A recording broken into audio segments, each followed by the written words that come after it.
You are now listening to the Pelicans Postgame Report. That's true. But they might not have what's the kid name? No, I think they did have him because they drafted him when we drafted Dice. So they still would have had Jalen Williams. It might be better. Yeah, it's very interesting, man. The Pelicans, man, like we saying, this is the playoffs, the Pelicans playoff history that's on the screen, man. And 2 playoff appearances since David Griffin's been in the building for 5 years. So it's basically 2 and 3. And I call it epic. I also call it epic failure because of this. Remember when in 2019 and 2020 we had the best young core in the league and the most promise and all of that, right? Not only have the Thunder passed us up in that department, so have the Cleveland Cavaliers, and so have the Orlando Magic. We didn't get dusted by one team.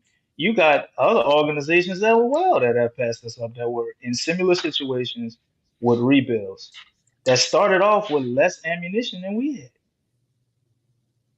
So the team where he came from is actually better off than us.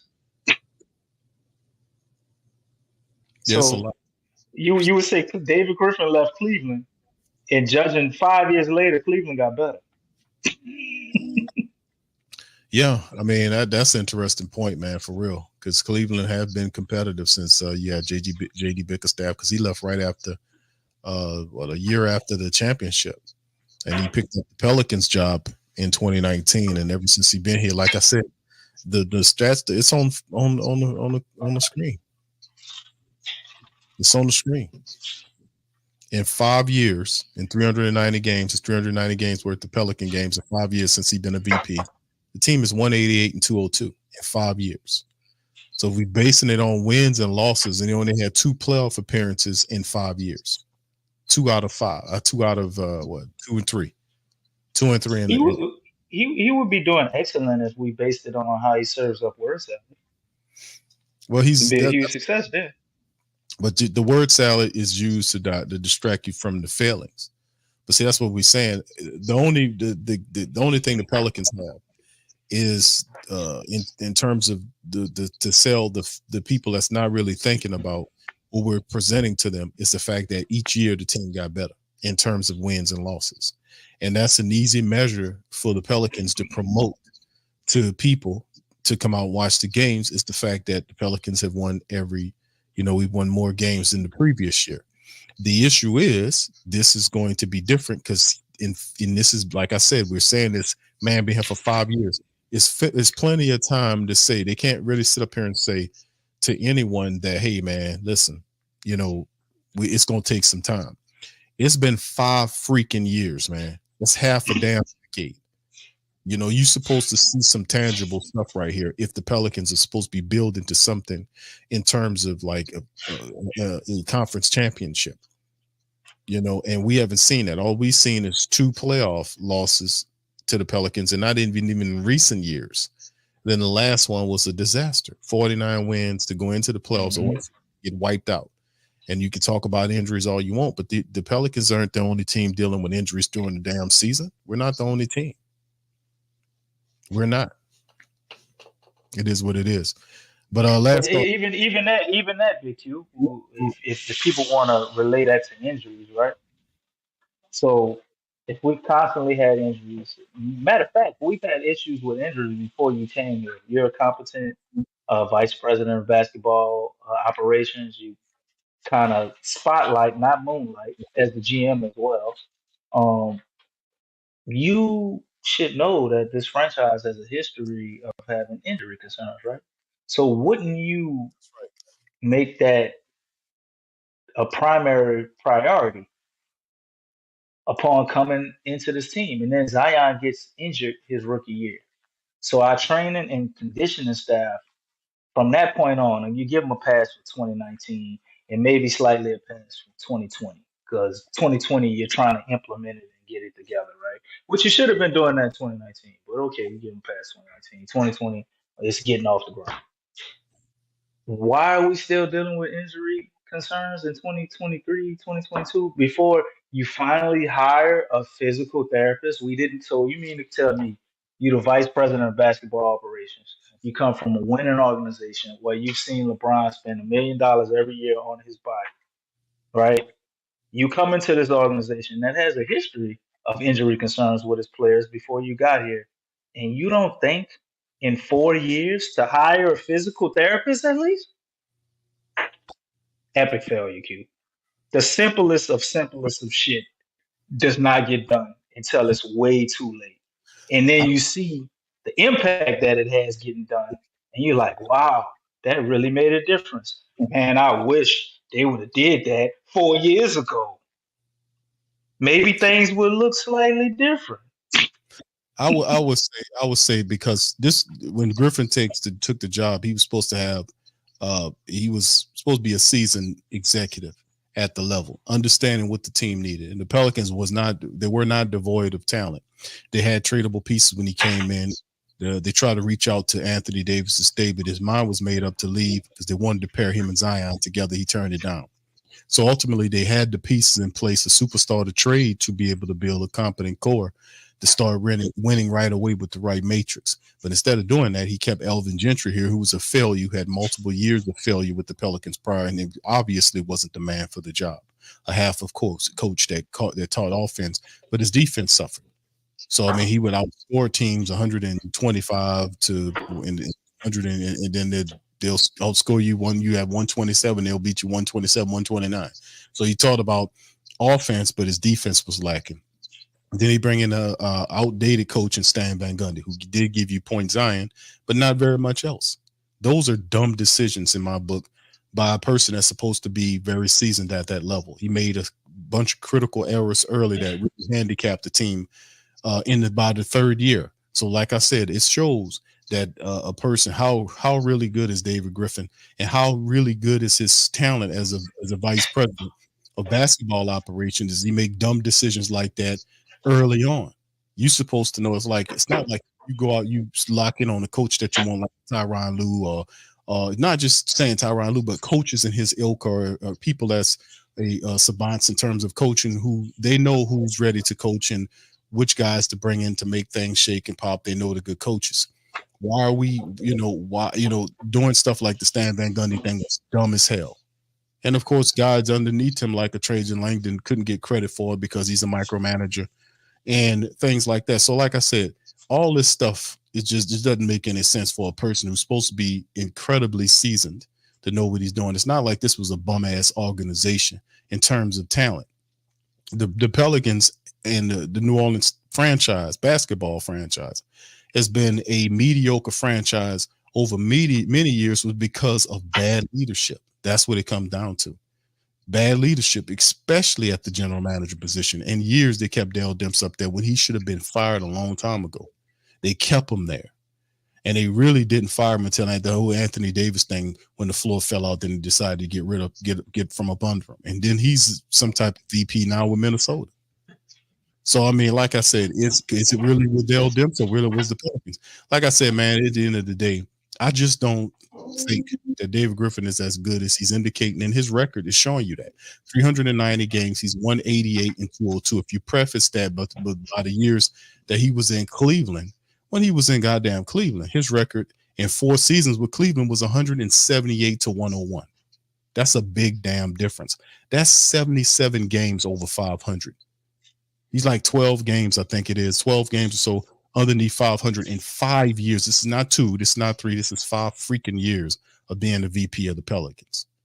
And now he's resetting the core once again. I'm telling you, he's resetting the core, which means he's sending players out that's a part of the core like BI and ultimately CJ to bring in other players to reset another 5 years of Pelican basketball. He just got another extension.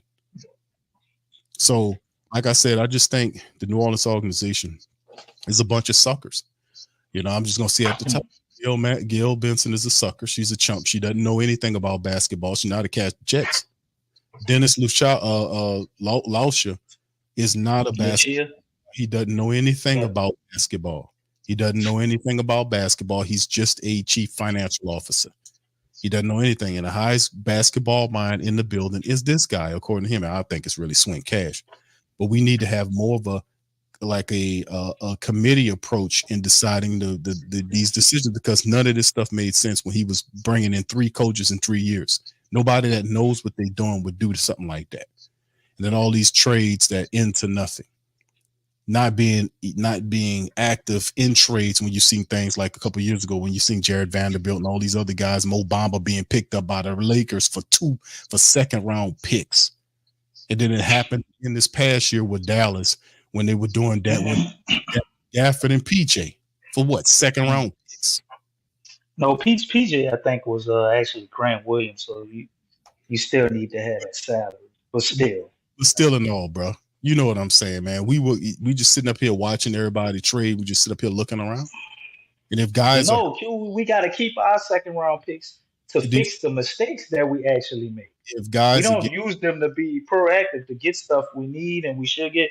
We use them to get rid of guys that we got and messed up by getting. That's what we do with our second round picks. Terrible. You didn't know? Trading assets. That's how I was trading. We trade for stuff that we don't need. We get guys that don't work, and then we use more capital on top of the capital that we used to get them to get rid of. I just think this guy's a snake oil salesman. That's my whole point about this. No credible person that's supposed to be as seasoned as he says he is would be making these curious decisions. 3 coaches in 3 years, and Willie was the guy ultimately because he was cheap. He came out the gate as a cheap head coach who was willing to take on assistant coaches. That the team, that was one of the things that David Griffin was asking. How do we know this? Did the Pelicans tell you this? No. You know how we know this? Jock Vaughn said this. We covered it at the time when Jock Vaughn said that they wanted him to take on several assistant coaches from the previous staff. And he was like, nah, I want my own guys. Because if I lose, you're going to blame me. So we need our own guys. So, but Willie was willing to take on those coaches. So, I mean, like I said, man, it's a curious decision. A lot of this stuff was stupid. It was done. It wasn't much of a plan. You mentioned the physical therapist, which is something that should have been happened. But like I said, I don't think I've been saying this for a while. David Griffin is not as good as you think he is. I think he performs in word salad and all that to baffle you with BS because of that he's lacked. He tries to talk himself out of it and spin all of these things, these words, and all this kind of foolishness to try to distract you from the fact that the team, 5 years under his leadership, is 188 and 202. In 5 years, that's a losing record, by the way, fam. And if you don't know it, for the people in the back. But anyway, DC considers it an epic failure because of all the hype that came with David Griffin. We're not even close to a championship here. We can't even seem to put the core together that make any sense. And it's not like they didn't know that entry issues. They could fortify the team with personnel to help with such a thing. We knew that coming out the gate, that with Zion Weeps had a few issues here or there. You knew when the first couple of years what was going on that you would need to fortify the team with talent off the bench and have a coach that can be able to coach them up. But go ahead, DC. I'm gonna leave you with the last. It wasn't the hype of David Griffin, man. It was the fact that you come in and you have a layup of a trade to knock out the park to get things started.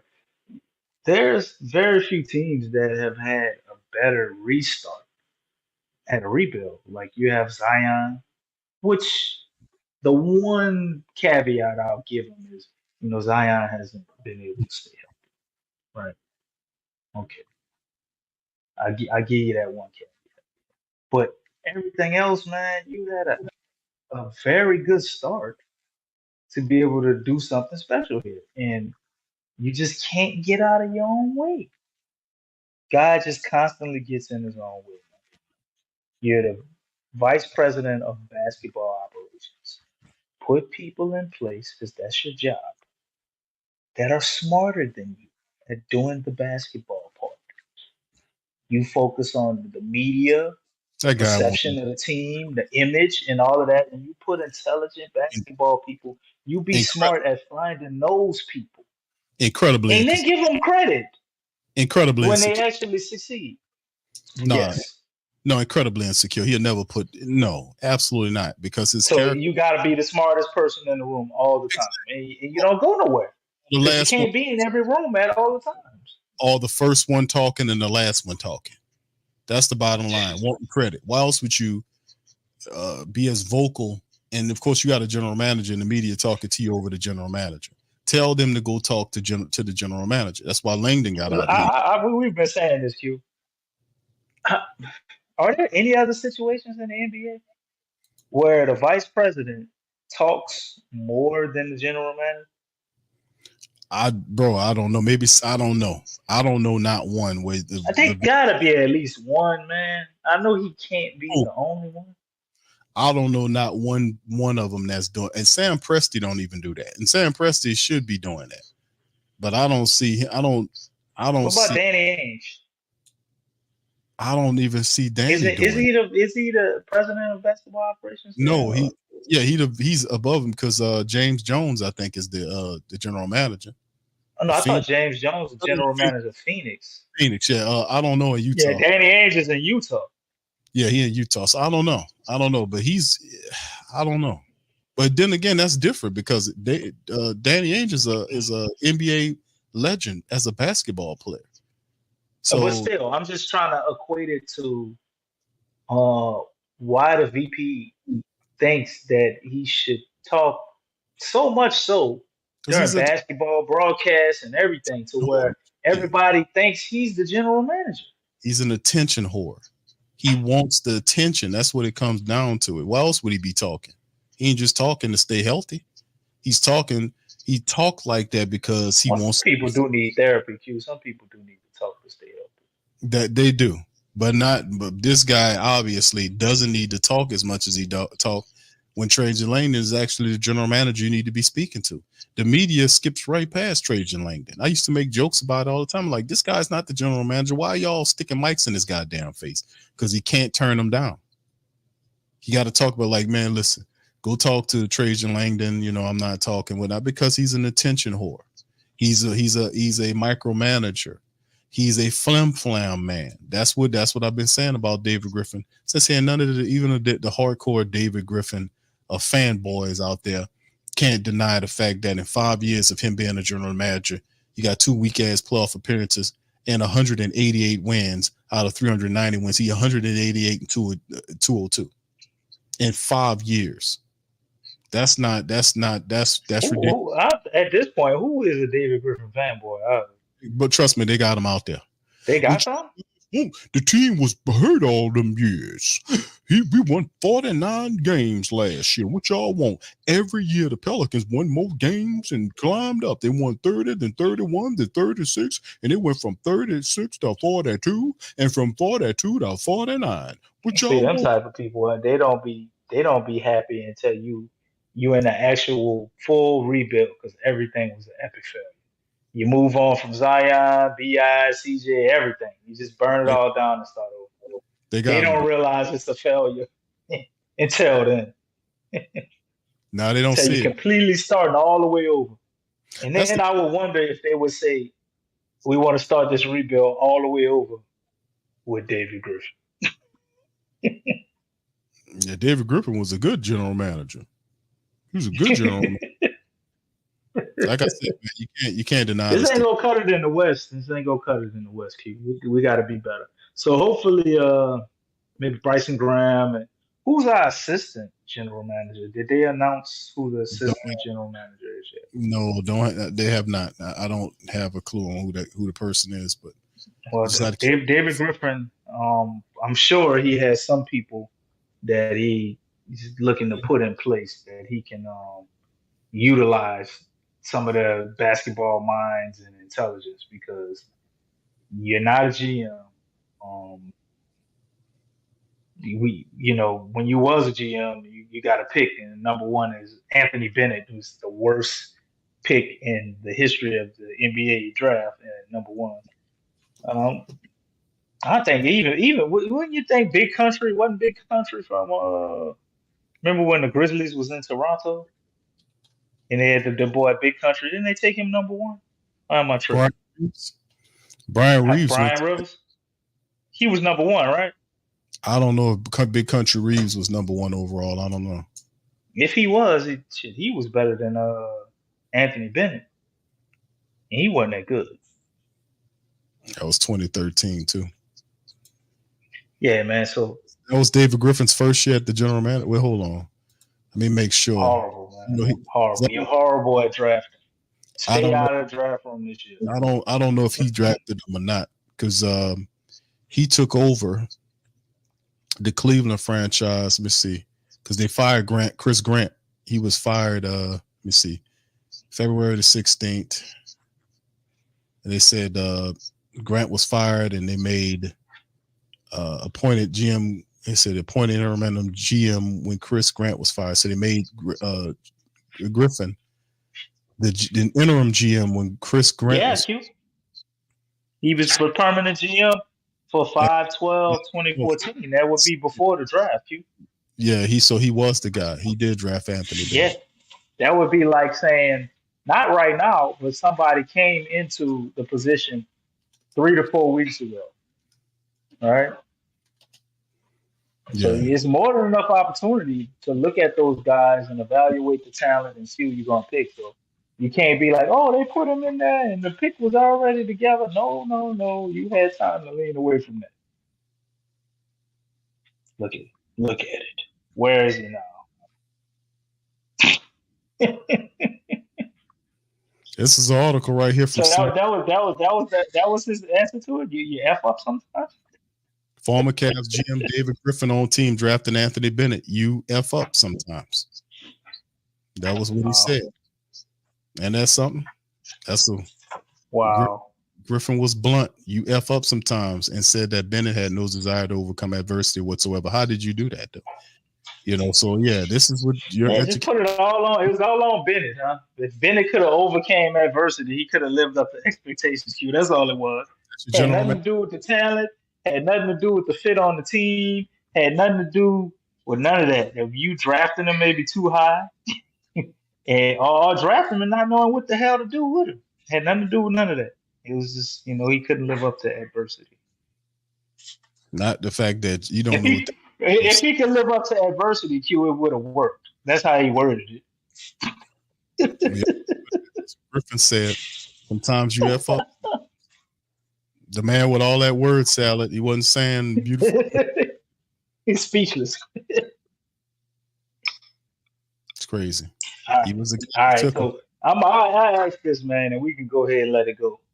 Let's you think there is hope that David Griffin can right the ship? As much as I would like for him to be gone, I know that in order for him to be gone, we have to completely because he has a 5-year extension, right, Big Q? He's been given a 5-year extension, right? No? It's probably 5 years. It's probably another 5-year extension. Man, Miss Benson, if you listen to this, please, baby.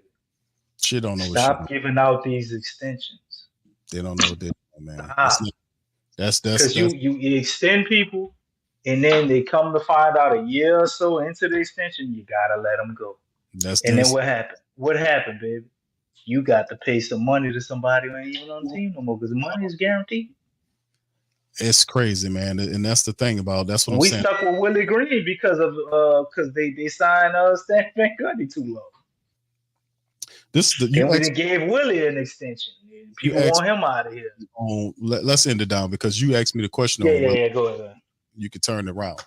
Could David Griffin turn around? The thing is they're doing it, and I'm saying this, Griffin. This looks like it's process of elimination. That's what it is. Then went through. Okay, this didn't work. This didn't work.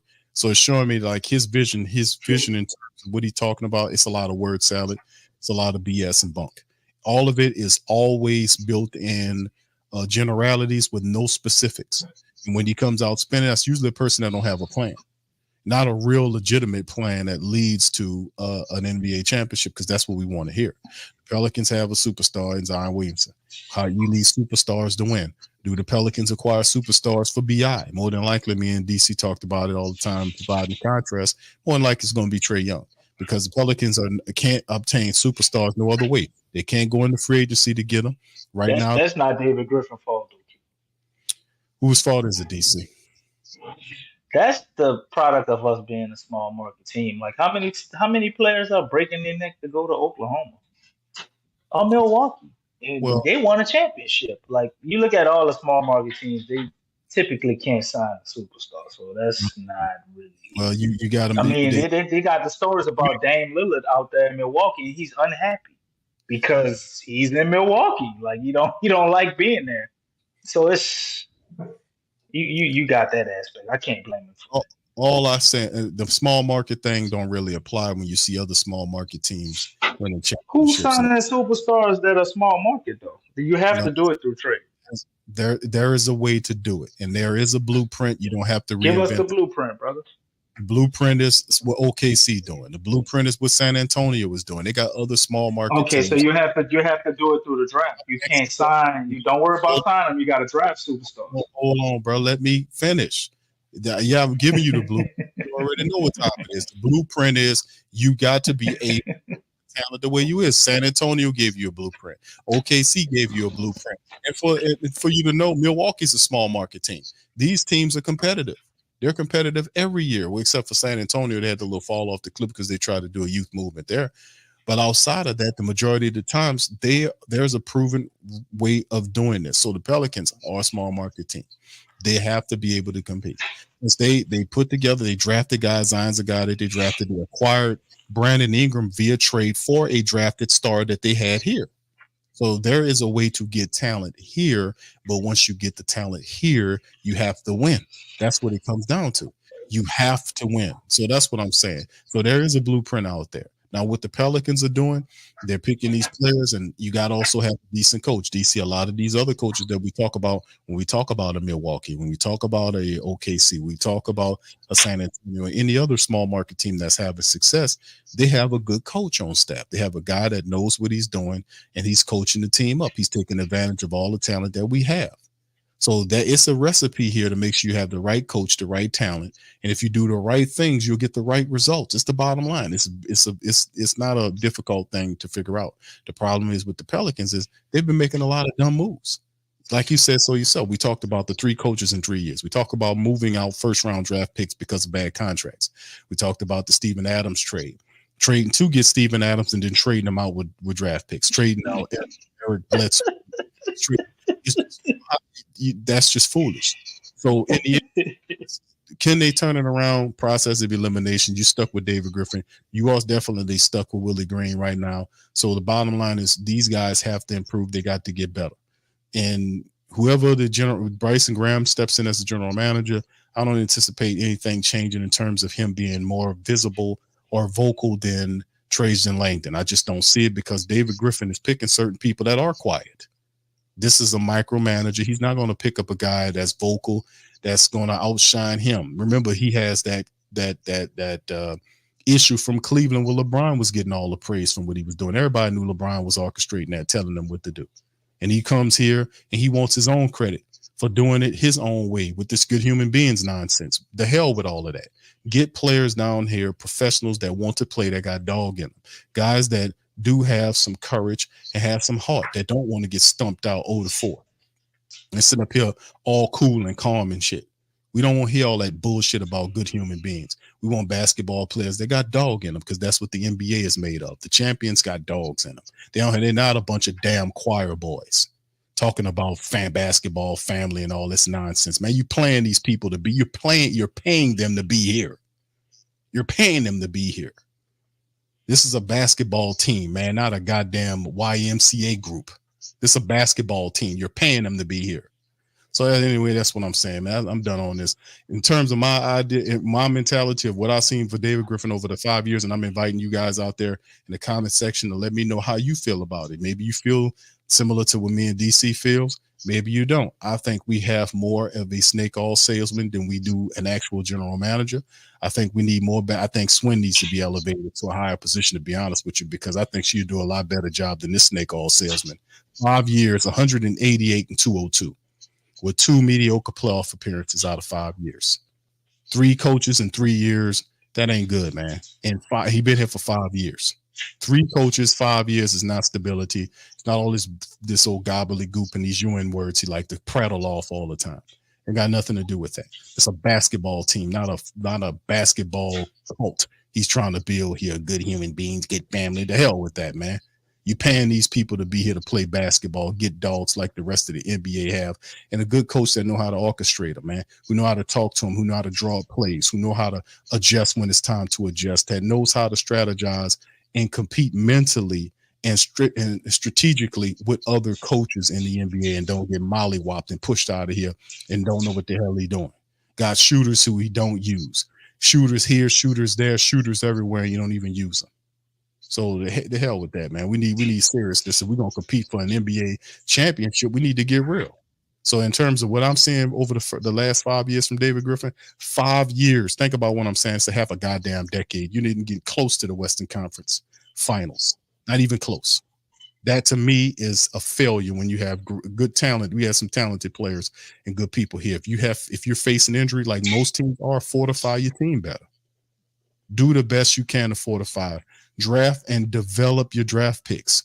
Develop your draft picks to be good role players to help you, because if you want championship runs, you have to have good role players, and the coach has to be willing to play these role players and not overplay certain guys and keep other guys on the bench. That won't work. That's my take. You guys let me know how you feel in the chat. How do you feel about the 5 years that David Griffin has been a vice president of basketball operations? Did he deliver to you? Epic failure. DC says epic failure. What do you guys say in the comment section below? Let us know. We up in this thing. PPR, y'all hit the subscribe button, hit the like button as well. Thank y'all.